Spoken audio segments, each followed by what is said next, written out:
नमस्कार साथियों, स्वागत है आपका शिक्षक भर्ती न्यूज में।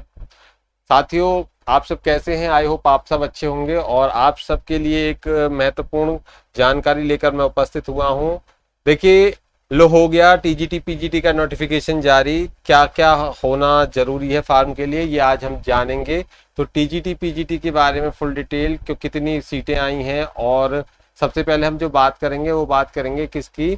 सबसे पहले हम बात करेंगे टीजीटी की। तो आइए चलते हैं, टीजीटी की बात कर लेते हैं। तो देखिए, यहाँ पर पहले देख लेते हैं कि इसके फॉर्म की शुरुआत कब से हो जाती है।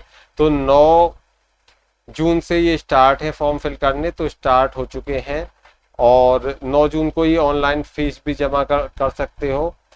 और यहाँ पर जो लास्ट डेट है इसकी, जो फर्स्ट यानी कि जब रजिस्ट्रेशन करोगे तो वो 3 जुलाई लास्ट डेट है। वहीं जो फीस सबमिट करने के लिए जो डेट है वह 3 दिन बाद है, यानी कि 6 जुलाई है। और कंप्लीट करने के लिए जो डेट दी हुई है वह 9 जुलाई है। ठीक है, ये तो हो गई तारीख है। अब देखिए, यहाँ पर आगे जो कितनी सीटें हैं उनको देख लेते हैं। तो इस के लिए जो सीटें दी हुई हैं कितनी हैं? 3539 पद हैं। इसमें बालक और बालिकाओं के लिए हैं, आरक्षित सारे वर्गों के लिए कुल सीटें हैं इतनी, ये आप ध्यान रखिए। और जहाँ पर सीटें घट बढ़ भी सकती हैं। नीचे यहाँ आपको वेबसाइट दी हुई है, जब फॉर्म फिल करो तो इस वेबसाइट से आपको फिल करना है। बाकी आप सारी इन्फॉर्मेशन यहाँ पर दी हुई है, जब भी नोटिफिकेशन को आप देख सकते हो। अब हम चलते हैं कुछ मेन बातों पे। 3 स्टेप में होगा, पहले रजिस्ट्रेशन होगा, फीस का भुगतान होगा, फिर फॉर्म सबमिट हो जाएगा।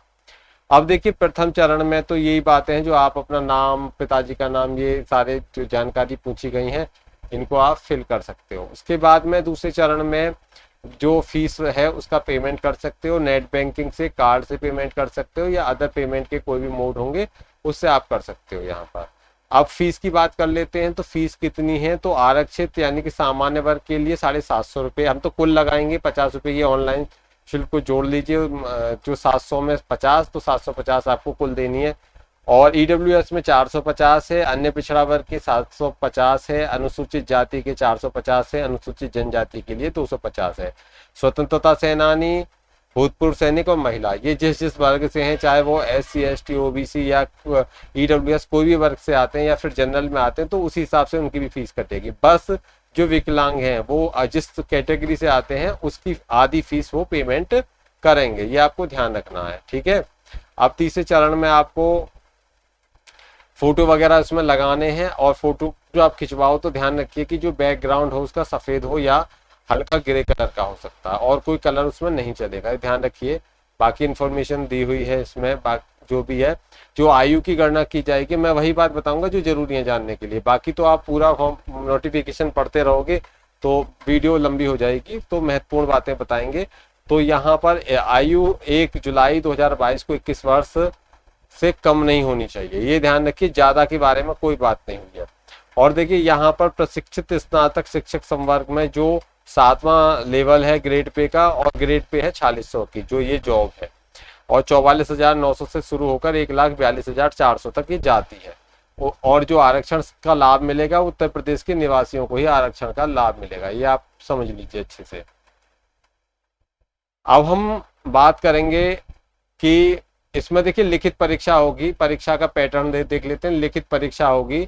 लिखित परीक्षा में 500 अंकों का प्रश्न होगा, जिसमें 125 तो होंगे प्रश्न, और उन प्रश्नों का एक प्रश्न का कुछ 4 अंक दिए गए हैं, तो कुल मिलाकर हो जाते हैं 500। तो आपको 125 प्रश्न है, तो आपको 125 प्रश्न है, ये आपको ध्यान में रखना है। 500 का भी पेपर है, 500 अंक का। चलिए आगे देखते हैं। मैंने एक बार ये रीड कर लिया, तो इसीलिए मैं आपको वो इन्फॉर्मेशन बता रहा हूँ जो ज़्यादा जरूरी है। बाकी अगर आपको बहुत ज़्यादा डीप में देखना है तो आप पूरा नोटिफिकेशन पढ़ सकते हैं और पूरे नोटिफिकेशन को देख सकते हैं। अब हम चलेंगे कि किस वर्ग में। देखिए यहाँ पर देखिए एक चीज हमको मिली है यहाँ पर। ये क्या कह रहे हैं कि न्यूनतम आयु इस तारीख को 60 वर्ष, यानी कि जो 60 वर्ष तक के आते हैं वो यहाँ इस फॉर्म को भर सकते हैं। 60 से ऊपर के नहीं भर सकते, अधिक का होने पर नहीं भर सकते। ठीक है। और जिस एक बात और ध्यान रखनी है कि जैसे कि आप किसी 2 विषय में अगर एलिजिबल हो तो वहां पर आपको अलग अलग 2 फॉर्म भरने पड़ेंगे, क्योंकि एक फॉर्म एक विषय के लिए एक फॉर्म होगा, ये आपको ध्यान रखना है। 2 3 जो भी आप उसमें भर सकते हो। आपको ये देखना है कि अलग अलग फीस आपकी कटेगी। बाकी डेट मैंने सारी बता दी है आपको।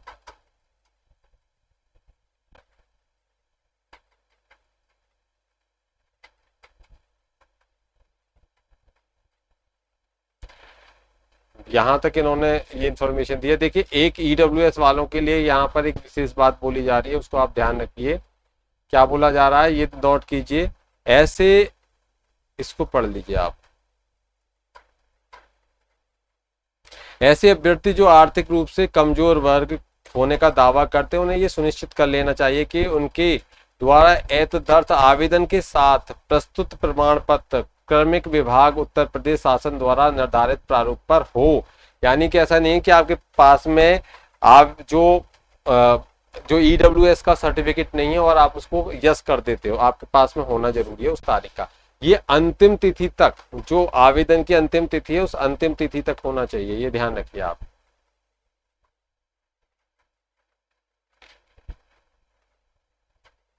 ठीक है। बाकी इसमें अब हम देखेंगे कि ये इसमें दिए हुए फॉर्मेट है अपने अपने अलग अलग।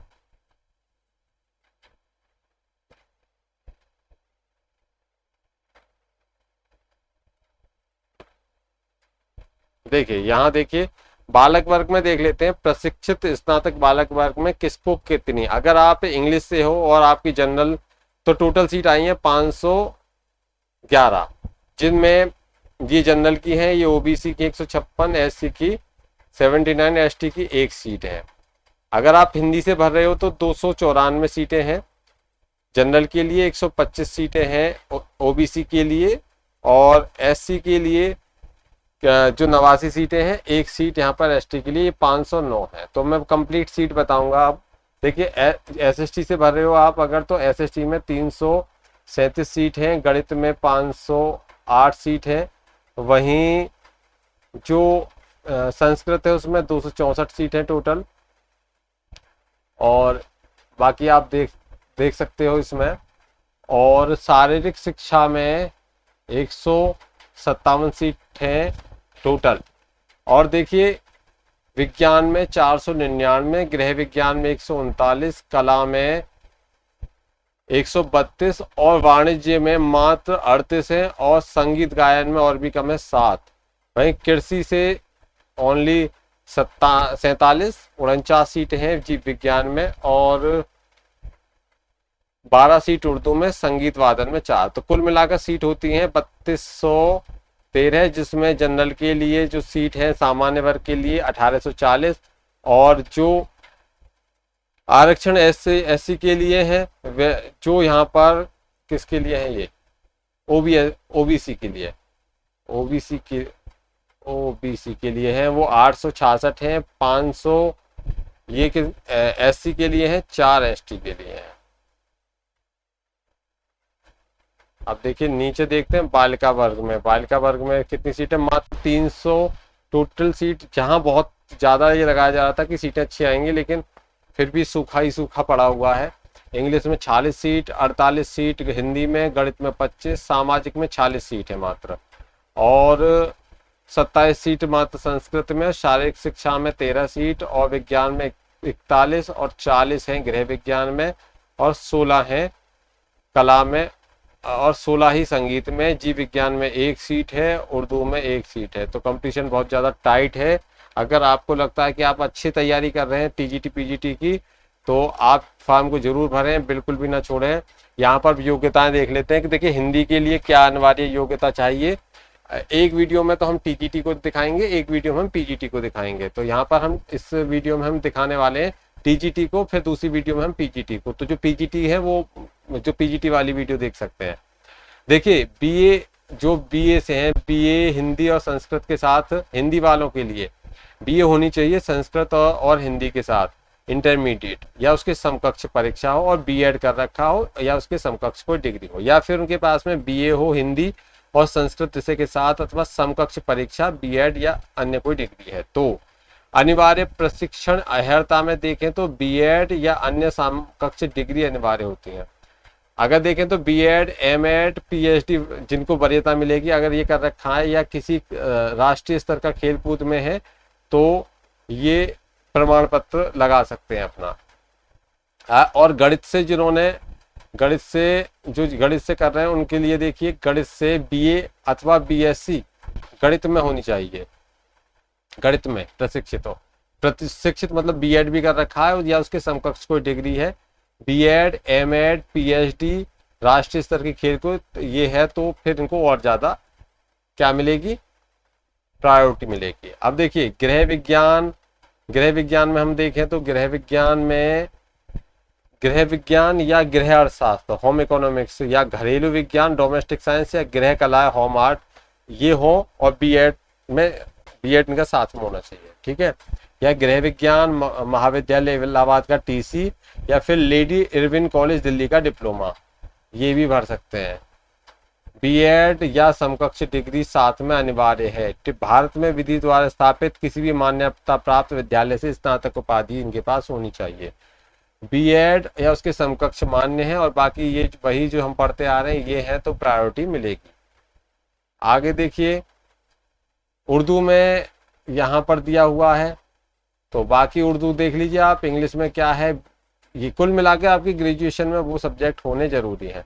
वाणिज्य में अगर आपने बीकॉम कर रखा है और बीएड है तब आप इसको फिल कर सकते हैं।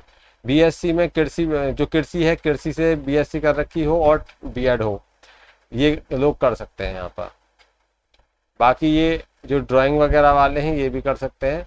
तो यही है शारीरिक शिक्षा। आप नोटिफिकेशन को एक बार जरूर पढ़ लीजिए। वैसे मैंने प्रयास किया है कि आपको पूरा नोटिफिकेशन मैं बता दूं, लेकिन फिर भी आप नोटिफिकेशन को एक बार जरूर देख लें। जब भी अपना फॉर्म भरें तो अपने से रिलेटेड जो भी इंफॉर्मेशन है उसको आप देख लें, क्योंकि यहाँ पर हमने प्रयास किया है जो कॉमन जानकारी है जो सभी के लिए सामान्य है वह जानकारी बताई है। दूसरी वीडियो में हम लेकर आएंगे पीजीटी के लिए क्या क्या जरूरी है, उसमें उसका क्या सिस्टम है। तो आज के लिए इतना ही। इसके लिए बहुत बहुत धन्यवाद।